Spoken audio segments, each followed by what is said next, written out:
네, 여러분 수요일입니다. 경제 공부하는 시간입니다. 오정근 교수님 나오셨습니다. 네, 어서 오세요. 예, 네. 반갑습니다. 1, 2, 4하고는 처음이시죠? 네, 그렇습니다. 처음이고 네. 굉장히 좋은 데로. 아니 아직 스튜디오가 꾸며진 건 아니고 그냥 약간 가설 무대입니다. 아니 분위기가 훨씬 더 좋아졌습니다. 네. 일단은 오늘 비가 오는 날이었어요. 네. 오늘 어떤 얘기 해주시겠어요? 오늘 그래서 이제 제가 한 번도 파워포인트 자료를 준비하는 적은 오늘은 그냥 월요일 날 바로 엊그제 출범한 우리 K뱅크에 대해서 좀 얘기를 나눌까 하고요. K뱅크는 뭡니까? K뱅크라는 게 이제 우리나라에서는 인터넷 전문 은행이다 이렇게 얘기를 했어요. 근데 그 네이밍이 저는 적절치 않다고 생각하는데 사실상은 모바일 뱅킹이거든요. 모바일 금융. 그런데 왜 K뱅크입니까? 우리나라에서 처음에 인식을 코리아 K뱅크가 이제 KT가 주도하는 하기 때문에 K뱅크를 이름 붙였어요. K뱅크. 예. 그래서 지금 뭐 하시는 거예요?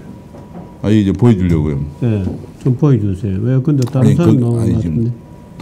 근데 이게 뭐냐면 모바일이잖아요. 네. 이게 모바일인데 지금 이제 인터넷 전문 은행 하니까 많은 사람들이 집에서 데스크탑에 인터넷을 지금까지 해왔는데 무슨 차이가 있느냐 하는 그런 혼란을 갖고 있는 것 같아요. 그래서 외국에서는 모바일 뱅킹 또는 스마트 뱅킹을 합니다. 그 가장 큰 의미가 뭐냐면은 이 모바일이라고 하는 이 모바일 폰 안에 2009년도에 미국의 애플사에서 여기 인터넷 기능이 들어가면서 그전에 인터넷 기능이 안 들어간 모바일 폰이 피처폰이라고 했죠.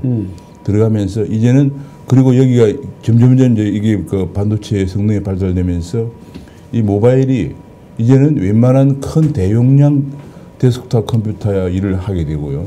또 통신망이 거의 이제 3G, 4G를 넘어서 5G까지 나가기 때문에 굉장히 빨라지면서 전 세계적으로 글로벌 네트워크가 연결되면서 이것이 그냥 손안에 전 세계적으로 연결된 인터넷이 들어온 거예요. 그러다 보니까 그동안에 집에서 이제 데스크탑에서 처리하던 것을 이 모바일 폰에서 처리하게 되었거든요. 아니 그러니까 지금도 인터넷으로 은행 업무를 다 할 수 있잖아요. 그렇죠. 그거하고 K뱅크하고 뭐가 다르죠? 그래서 제가 그걸 설명을 이걸 보여드리는 거예요. 그래서 이제는 차이점이 뭐냐면 이 모바일 폰에서 웬만한 대용량 인터넷 처리가 가능해지면서 이제는 데스크탑 컴퓨터에 갈 필요가 없이 아니야말로 산속에서도 이 모바일 폰을 이용해서 금융 거래를 다 할 수가 있거든요. 산속에서도 미국에 하고 금융 거래를 할 수가 있다. 그 지금도 할 수 있잖아요. 예, 그렇죠. 그래서 그것을 이제 지금까지는 할 수 있는 이제는 지금까지는 이제 데스크탑 컴퓨터에서 했거든요. 근데 이제 벌써 이제 다른 나라는 아니 지금 휴대폰을 할 수 있잖아요. 그렇죠. 그 휴대폰에 이제 그거하고 K뱅크하고 뭐가 다르죠? 그렇죠. 그 이제는 한국도 이제 그제부터 이 모바일 폰으로 금융 거래를 다 할 수가 있다 하는 것이 큰 차이점입니다. 이게 모바일 금융이 가능하다니. 아니 이때까지는 불가능했나요? 그렇죠. 그랬나요? 이때까지는 이제 데스크탑 데스크탑에서 가능했죠. 데스크에 컴퓨터에서만 모바일로는 불가능했나요? 예. 그리고 또 모바일은 또 어떤 문제가 있었냐면은 지금까지는 모바일을 쓰는 경우도 제한적으로 내가 은행에 가서 계좌를 개설했을 경우에만 가능했거든요. 근데 이제는 어떤 문제가 있냐면은 이 모바일로 하기 위해서 비대면 거래라고 그래서 은행에 가지 않고 사람들 중요한 것은 한번 모바일을 쓴 사람은 다시는 데스크탑 아니 지금 예를 들어서 주보세요. 예. 안 주시네. 중요한 거랬어요. 그러네. 예. 태극기가 달려 있군요. 그렇습니다. 태극기가 이렇게 달려 있어요. 근데 지금도 이걸 가지고 신한은행하고 거래할 수 있잖아요. 그래서 이제 그거는 이제 뭐냐면은 내가 신한은행과 은행 지점에 가서 계좌를 개설했을 때 가능한 거죠. 그런데 이제 이번 K뱅크는 뭐냐면 갈 필요가 없이 한 번도 갈 필요가 없이 제가 바로 엊그제 한번 가입을 했어요. K뱅크에. 갈 필요가 없이 이걸 가지고 가입하는데 그럼 그걸 비대면 인식이라고 하는데 비대면으로 나를 인정받는 거죠.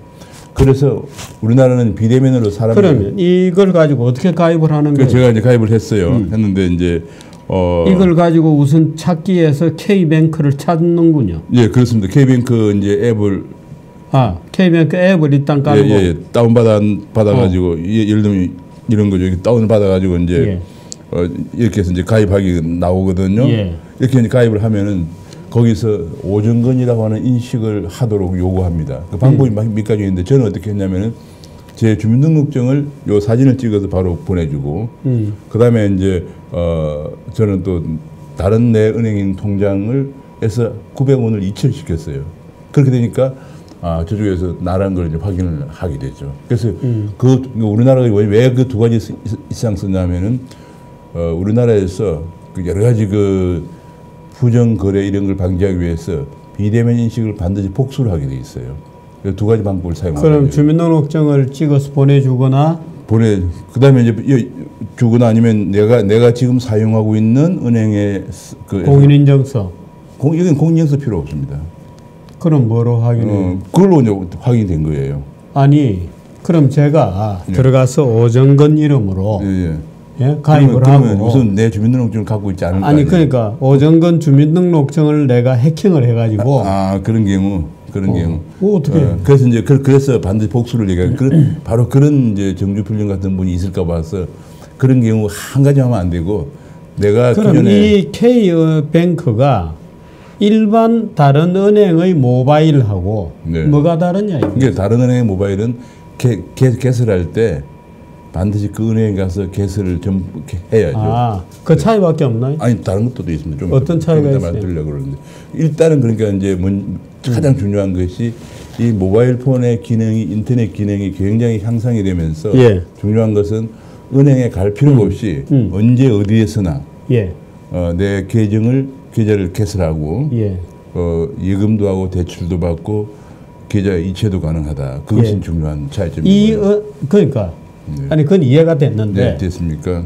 다른 은행의 모바일과 다른 게 그냥 은행에 안 가서 다른 은행은 은행에 가야 통장이 개설되는데 이건 안 가도 된다. 바로. 그렇죠. 그 다음에 또 뭐가 있어요? 예금금리는 지금 제가 그 중요한 건데 그게 어떤 차이를 갖냐면 지금 우리나라 은행 그러면은 가장 목 좋은 사거리에 다 있어요. 아니 금리가 같나요? 다르나요? 그거 연관된 거예요. 목 좋은 사거리에 자리 잡기 때문에 임대료 굉장히 비싸겠죠. 그래서 대출 금리가 비쌉니다. 비싸고 특히 이제 그래서 이거는 사실 이건 점포가 필요 없는 거니까 엄격히 말하면 사람이 가지 않으니까 점포가 필요 없는 거잖아요.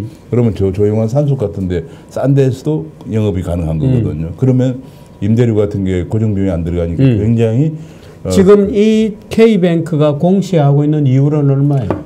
조금 은행보다는 좀 예금 금리는 조금 높게 주고요. 대출 금리는 좀 낮게 받고. 그 조금이라 하면? 아직은 이것이 시내이기 때문에 그래요. 조금이나 한 1% 정도 차이가 납니다. 1%? 그건 적지 않은 차이인데. 굉장히 큰 차이죠.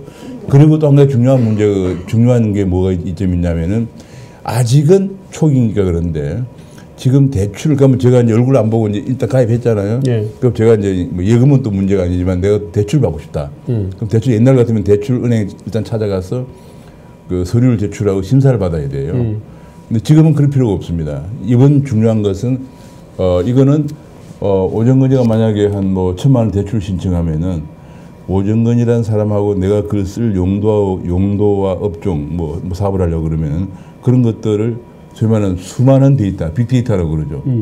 내와 관련된 수많은 데이터, 또 내가 하려고 하는 뭐 치킨집은 치킨집 하는 수많은 데이터를 가지고 분석을 해서 그걸로 신용 분석을 해요. 그렇게 해서 대출 여부를 결정하니까 은행에 갈 필요 없는. 그리고 앞으로 이제는 기존의 은행들은 모바일을 쓰건 데스크탑을 쓰건 방문하건 심사역이 심사를 하는데 이제는 그런 필요 없고 빅데이터 분석가가 심사를 합니다. 그래서 그런 점도 큰 차이점이 있고요. 그러다 보니까 어떤 문제가 있냐니까 어떤 또 좋은 점이 있냐면은 기존의 은행은 제일 중요한 게 요건데 보통 신용등급으로 1등급부터 3등급까지는 은행에 돈을 빌릴 수가 있습니다. 근데 한 5% 뭐 그 정도 빌릴 수가 있는데 4등급 밑으로 내려가 버리면 저축은행으로 가야 돼요. 근데 그것이 바로 저축은행 가면 금리가 22%로 올라갑니다. 여기서는 지금 그 말씀 드리려고 하는 거예요. 좀 빨리 얘기해. 그러니까 문제가 뭐냐면 그래서 개인 사업이나 그런 사람들이 은행에 못 가는 4등급부터 7등급 뭐 9등급, 8급 이런 건 너무 밑에 이제 그 정도가 지금 저축은행으로 가야 되는 바람에 굉장히 높은 금리를 부담해서 어려움을 겪고 있는데요. 여기서는 고정비용을 절감하고 또 분석을 또 빅데이터 분석을 통해서 하면서 부실률을 낮추면서 한 10% 안팎의 중금리 대출이 가능하다. 그것 때문에 많은 중소기업, 중견기업 대출 한도는 얼마입니까? 대출 한도는 이제 개인의 신용도에 따라 다르죠. 그러니까 이제 지금 가장 중요한 것이 그런 그 중금리 대출이 가능하다 하는 거. 그 신용 분석 방법이 다르고. 아니 근데 담보대출이나 이런 게 안 될 텐데. 그게 이제 앞으로 담보대출보다는 거의 신용 분석을 통해서. 그러니까 신용 분석을 통해서 대출해 주려면 네. 대출 금액도 얼마 안 될 것 같은데요. 뭐 금액 이제 뭐 한도가 한도에 따라 다르겠죠. 이 은행은 예금자 네. 보장이 됩니까? 물론 이것도 이제 은행과 똑같습니다. 은행 면허가 있는 거군요. 그렇습니다. 우리나라 20몇 년 만에 처음으로 은행 면허를 준 거예요. 이 은행의 주인은 누구입니까? 주인은 바로 이제 그건 이제 좀 이따 나온 중요한 이슈인데요. 일단은 그것이 이제 굉장히 중요합니다. 그러니까 이제 일단 은행에 갈 필요 없고 묻는 말에 대답을 네, 잘 안 하는 빅데이터 아니 그건 좀 이따 중요한 얘기하려고 빅데이터 분석을 통해서 한다는 거. 그 다음에 또 한 가지는 그런 고정 비용이나 부실률을 낮추면서 중금리 대출이 가능하다는 거. 근데 제일 문제는 뭐냐면 그렇게 되려면은 개인적으로 이거는 IT 정보통신기술의 발전에 따른 거거든요. 그럼 정보통신기술회사가 이걸 주도할 수밖에 없습니다. 그래서 이번에 K뱅크는 사실 이걸 주도하는 회사가 KT거든요. 그래서 K뱅크로 했는데 그래서 KT 쪽에서 행장이 나왔어요. 우리나라 처음으로 아마 이공계 출신 은행장이 나온 거예요. 예. 그게 중요한 하는데 문제는 은산분리 규정 때문에 의결권을 4%밖에 행사할 수가 없어요. 예. 최대 지분은 10%까지는 가질 수는 있지만은 의결권은 4%밖에 행사하지 못한다. 이렇게 되니까 앞으로 예를 들어서 ICT 업체가 더 많은 기술을 투자하고 더 많은 자본을 투자해서 이걸 더 발전시켜야 되는데 그럴 요인이 없다는 것 때문에 큰 문제죠. 예를 들면 중국 같은 경우 중국의 알리바바가 이제 전자상거래 회사거든요. 그런데 KT에서 K뱅크라고 이름을 지었죠. 예, 그렇습니다. 그런데 KT의 지분율은 의결권 지분율은 4%밖에 안 되는군요. 그렇습니다. 나머지 주주는 누구입니까? 나머지 주주는 뭐 여러 은행들 뭐 등등 그렇습니다. 우리은행인가 10%인가 그렇고 뭐 등등 그런 데 있는데 문제는 그러다 보니까 우리은행이 10% 같으면 우리은행은 의결권을 100% 행사할 수 있잖아요. 그렇죠. 그러니까 지금 문제가 뭐냐? 그러면 우리은행이 주인이어야지 왜 KT가 그러니까 주인이에요? 이게 문제가 뭐냐면 바로 우리나라가 이것 때문에 산업자본은 4% 이상 의결권을 가진 수 없다 하는 그 엄격한 규정 때문에 앞으로 우리나라 늦게 출발한 중국도 지금 3년 전에 다 출발했거든요. 미국은 한 20개 좀 있고 영국도 한번 그때 우리가 가봤지만 한 10개쯤 있고 하는데 문제는 우리가 늦게 출발했는데도 불구하고 이것 때문에 굉장히 중금 대출을 해주고 편리한 이런 인터넷 전문은행이 앞으로 더 발전될 수 있을 것인가 하는 그런 의구심이 지금 많이 나오고 있는 상황인데 그래서 아니 KT 지분은 4%고 예? 네. 우리은행 지분은 10%인데 네. KT가 자기 이름을 붙였다는 것은 사실상 주인은 KT잖아요. 처음에는 어떻게 생각했냐면 아니 그럼 주인은 이제 뭐 이름과 상관없이 처음에는 이것이 아마도 출범한 뒤에는 은행법이 개정이 되어서 주인이 역할을 할 수 있을 것이라고 예상을 했었죠. K뱅크 행장이 KT 출신이라면서요. 아니, 뭐 행장보다도 지배구조 제일 중요한 것은 이사회에서 의결권을 얼마나 행사하냐가 중요한 거죠. 그러니까 처음에는 이제 아니 경영자를 누가 행사하느냐가 제일 중요하죠. 물론 그것도 그렇죠. 그런데 경영자를 KT 사람을 썼다. 네. 그거 한다면 그건 KT가 대주주인데 네. 그럼 다른 은행들은 금융감독원이나 금융당국에서 야 십실반으로 내봐 해서 억지로 출연했고 스스로는 이제는 은행을 못 만든다는 얘기잖아요. 억지로 출연했다고 뭐 아니 다른 은행은 이제 그래서 소위 인터넷 은행을 못 만든다는 얘기죠. 지금 제일 문제가 이제 5월 내지 6월 달에 카카오뱅크가 또 나올 거예요. 카카오가 주도하는 그것도 역시 카카오가 주도하지만은 또 의결권을 4%밖에 행사하지 못할 거예요. 그럼 나머지 주주는 누구? 나머지 주주는 뭐 보험회사 뭐 등등 그런 이제 금융기관들도 있고 그렇거든요. 그러니까 지금 문제가 바로 그건데 우리나라 같은 경우에 다른 나라 같은 경우에 보통 한 25%, 10%에서 25%, 심지어 50%까지 제한이 없는 국가도 있습니다.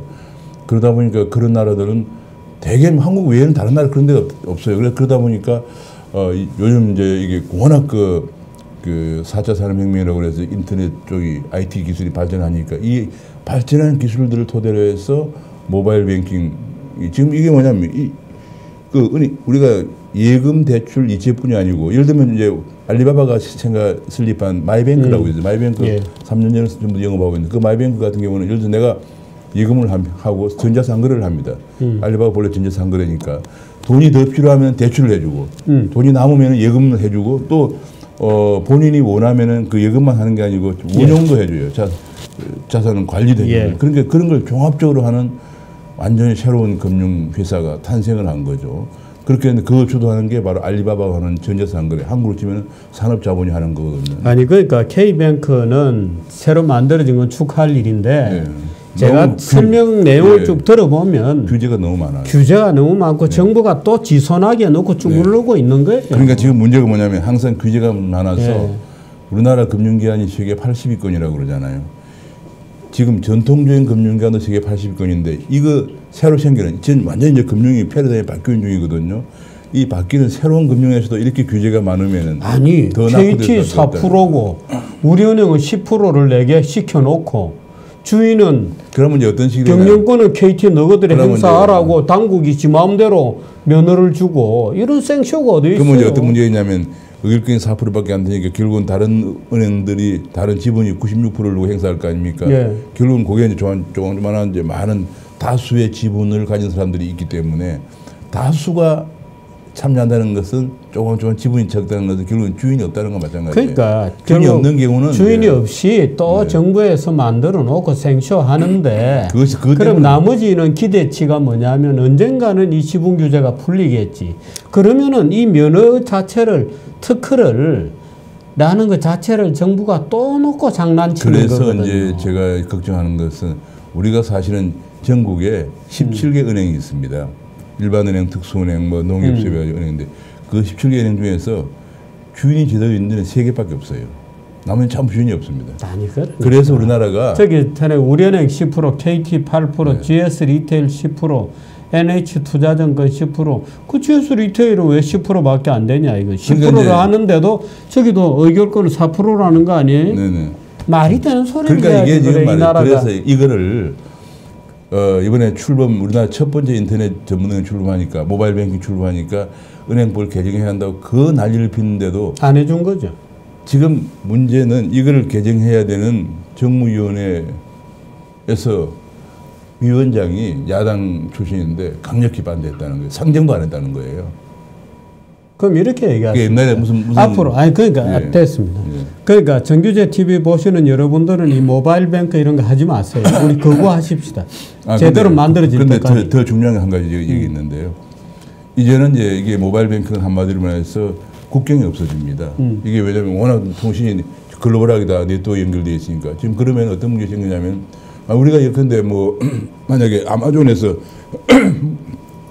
물건을 사고 결제할 때는 바로 그냥 거기서 결제해버리면 되거든요. 그럼 어떤 일이 생기냐면은, 근데 뭐 애플페이라든지 이런 걸 결제하면 되니까 점점 이제 은행이 물리적인 점포 같은 게 없는 개념이고 이 안에 다 들어오게 되니까 우리나라의 새로운 모바일 뱅킹 산업이 고사할 가능성이 있어요. 왜냐하면 점점 이제 그러게 되면 불편해서 못 쓰고 저쪽은 더 새로운 기술로 무장을 해서 좋은 서비스를 제공하게 될 경우에 우리나라 사람들이 제가 볼 때도 고사시켜야 될 것 같습니다. 중국의 마이뱅크라든지 뭐 정신 차릴 때까지. 그래서 우리나라 금융이 지금까지도 전통적인 과거 금융이 세계. 근데 왜 가입하셨어요? 이 정도 제가 테스트를 해봐야죠. 그리고 테스트 하시려고? 돈도 없어 돈도 탈퇴하십시오. 돈도 좀 빌릴까 하고 말이죠. 돈도 없어가지고. 그 얘기 하겠죠. 그래서 이제 금리도 비싸다는데. 제 얘기는 우리나라가 이제 지금 새로운 특히 금융산업이 왜 중요하냐면은 젊은 사람들이 가고 싶어하는 일자리예요. 자꾸 가지 않으려고 하는 중소기업에 등떠미를 보내기보다는 가고 싶은 일자리를 산업을 육성해야 되는데 자꾸 정부에서 규제를 안 내놓으려고 어떻게 보면 정부라기보다는 지금 야당들이 정부에서 법안을 낸데도 통과를 상정도 안 했다고 하니까 너무 안타까운데 현재 뭐 그런 어제 그거에 출범을 했는데 반응은 뜨거워요. 어제 출범했는데 이틀 사이에 6만 명이 가입을 했어요. 근데 이건 뭐냐 어느 정도 폭발적인 거냐면은 지난 1년 동안 일반 은행들이 데스크탑에서 이제 가입한 비대면 거래 뭐 가입한 게 제가 볼 때는 이틀 동안 6만 명 같으면은 일반인들은 거의 없을 겁니다. 전부 KT 직원, 우리은행 직원, GS 리테일 직원 그것만 해도 6만 명이 60만 명이 돼야 될 텐데. 제가 얘기하는 포인트는 우리나라 전체 은행이 지난 1년 동안 비대면 거래로 가입한 게 16,000명밖에 안 됐거든요. 그래서 어제 이틀 동안 6만 명 가입한 것은 어떤 경우든 간에 가능성을 보여줬는데 우리 국민들은 전 세계적으로 IT에 굉장히 열광하는 국민이에요. 전 세계에서 IT 제품이 새로 나오면 한국에서 시제품 성공 여부를 볼 정도니까. 사용만? 예. 근데 문제는 뭐냐면 사용만 그렇습니다. 규제가 워낙 많아서 이 규제를 풀어줘야만이 우리의 그 모바일 뱅킹이 국경을 넘어서 중국이나 일본이나 미국, 영국 사람들도 한국 모바일 뱅크를 좀 사용할 수 있도록 그 정도 되어야 한다고 생각을 합니다. 얘기 들으니까 오히려 화가 나네. 이 처음도 아니니까 너무 화를 내실 건 없고요. 우리나라는 워낙 규제 왕국이 돼가지고 웬만한 규제는 규제 같지도 않은데 문제는 새롭게 등장하는 산업 그리고 이것이 패러다임이 바뀐다고 그래요. 완전 패러다임이 완전히 그 구 패러다임에서 지금 시프트 돼가지고 새로운 패러다임이 바뀔 때 그 패러다임에 바뀌는 새로운 금융산업은 우리나라가 좀 세계에서. 근데 저는 얼리 어답터를 하고 싶지는 않군요. 저는 의심이 많은 사람이어서. 아, 그렇군요. 틀림없이 제가 볼 때는 저 보안 문제 개판일 겁니다. 좀 있으면 뭐 북한 애들이 와서 해킹하고 뭐 난장판 벌일 그래서 이제 그런 부분이 있고요. 그리고 지금 현재 오늘도 이제 이런 분야에서 좀 많이 연구를 했던 사람이 한 사람이 왔어요. 영국 사람인데 영국 사람들은 상당히 새로운 걸 많이 얘기해요. 브레이킹이라고 뱅크 3.0이라고 한 사람 저자인데 이 사람 얘기로는 전 세계적으로 이 모바일의 발전이 워낙 빠르기 때문에 한 5년 정도 이내에 거래 점포는 거의 소멸될 거다. 그리고 남아있는 점포는 이제 그것을 후선적으로 도와주는 스토어 기능 정도 하는 정도 남을 거다. 이런 얘기를 하니까 우리가 빨리 여기에 대해서 정말 규제를 과감하게 풀고 대응을 해서 새로운 모바일 뱅킹에서는 우리가 좀 앞서가는 그리고 젊은 사람들이 많이 일할 수 있는 그런 기회가 됐으면 좋겠습니다. 일자리는 별로 안 생길 것 같고. 아니에요. 지금까지 대출 심사를 하는 사람들은 전부 다 빅데이터 분석가로 바뀌어야 돼요. 그리고 제가 어제 가입을 해보니까 전화를 해보니까 벌써 콜센터 직원이 부족해요. 콜센터 대기하는데 너무 걸리고 그렇습니다. 그래서 알겠습니다. 오늘 K뱅크에 대해서 가입까지 하셨습니다. 엊그제 제가 한번 테스트를 해봤습니다. 고맙습니다. 네, 감사합니다. 네.